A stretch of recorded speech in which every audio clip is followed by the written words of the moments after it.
Fi stqarrija l-mezzi tax-xandir il-ġimgħa filgħaxija, il-Prim Ministru Robert Abela tkellem dwar il-kwerela li fetaħ il-kelliem tal-Ġustizzja l-Oppożizzjoni Jason Azzopardi flimkien mal-għaqda mhux governattiva Repubblika kontra l-Prim Ministru, il-Brigadier tal-Armata u 11 l-uffiċjal tal-Forzi Armati ta' Malta.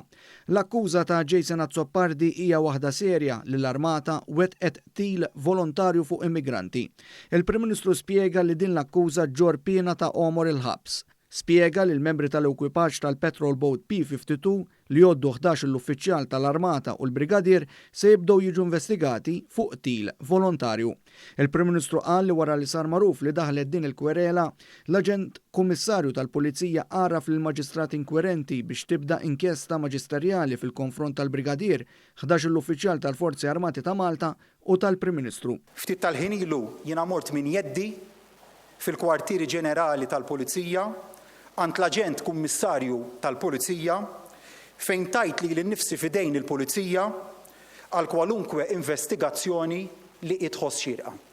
Il-Prim Ministru Robert Abela saħaq kif huwa dispjaċut għal din l-akkuża ġejja mill-Oppożizzjoni Nazzjonalista. Flok sellimnilhom ta' kemm issugraw ħajjithom għalina anka mejjid tamili il-bot minn xtutna hemm min irid jixħethom il-ħabs. Dispjaċut għaliex blazzjoni li wettqu l-Onorevoli Azzopardi u Repubblika ser ikomplu jnaqsu mir-riżorsi limitati li bħalissa għandna fuq il-baħar u jaqtaw qalb il-forzi tal-ordni. F'mument fejn kulħadd uffukat biex naħdmu kemm nifilħu biex nibżgħu għas-saħħa tal-poplu Malti u Awċi. Saħaq kif b'din l-akkuża tad-Deputat Nazzjonalista Jason Azzopardi se jonqsu r-riżorsi tal-Forzi Armati ta' Malta li nsabu għaddejjin b'ħidma ma taqta' xejn waqt il-pandemija. Madankollu b'ton sod u bil-Kabinett warajh, il-Prim Ministru saħaq li dan mhux se jwaqqafna mill-ħidma li għaddejjin biha fl-interess nazzjonali. Qal li t-talba biex immorru omor il-ħabs timlina biżjed kuraġġ biex naħdmu.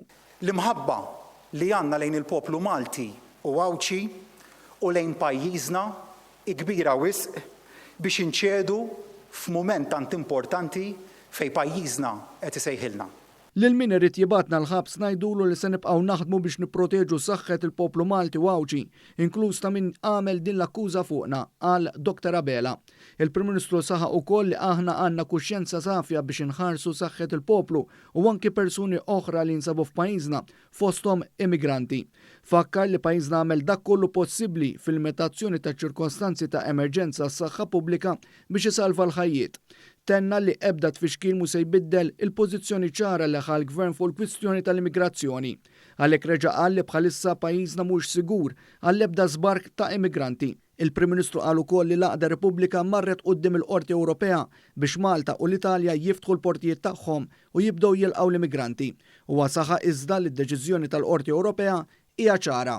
Ninsab informat illi ftit tal-ħin ilu il-Qorti Ewropea Drittijiet tal-Bniedem iddeċidiet dwar din it-talba li għamlet Repubblika kemm fil-konfront ta' Malta kif ukoll fil-konfront tal-Italja biex Malta u l-Italja jiftħu l-portijiet tagħhom u jilqgħu immigranti irregolari u l-qorti ddeċidiet billi ċaħdet din it-talba.